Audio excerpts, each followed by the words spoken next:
An ad made to be played out on traditional radio stations could be the last thing a podcast listener wants to hear. And in the next few minutes, we'll be touching on the importance of adaptation.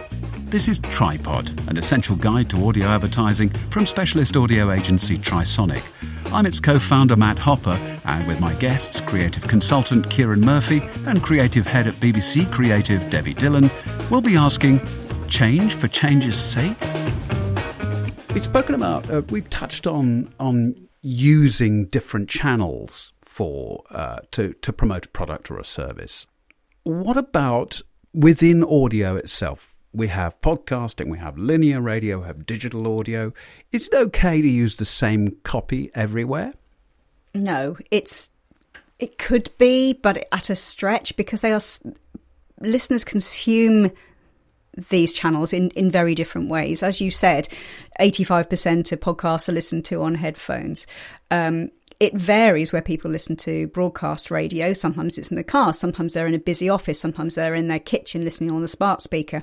How we consume these messages, in what situations we consume them, will affect the best way to communicate with people. So in a podcast, you need to be more intimate. Audio is an intimate medium, but with podcasts and headphones and people are leaning in effectively, you can be a lot more intimate and almost conspiratorial if you want.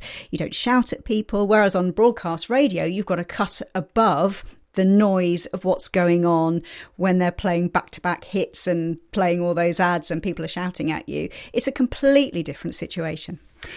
And sometimes it may need a different script, may it? But sometimes not. I mean, sometimes it may be as simple as in the recording session getting 2 reads from the voiceover, one for linear radio, which punches through a bit more, and one more intimate for podcasts or digital audio. Yeah, or you might be adapting work from another medium, be it television or online. Sound like a broken record. That is often the case. Adapting what's already been shaped, but putting it in that new medium, like treating it how it should be, giving it the reverence that it deserves. And that's not to sort of kill the big shiny thing, but it's just to kind of make that work in a different context. Yeah, and as you say, it might just be a different delivery.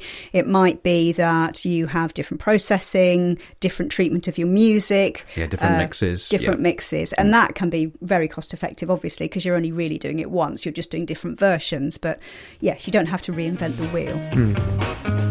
With AI playing an increasingly prominent role in our everyday lives, is there a place for it in audio creative? We'll be discussing that and hearing an ad created entirely by AI in our last episode in this series. To make sure you get that and to hear all future episodes, don't forget to follow or subscribe. And for more info about audio advertising, pop over to trisonic.co.uk.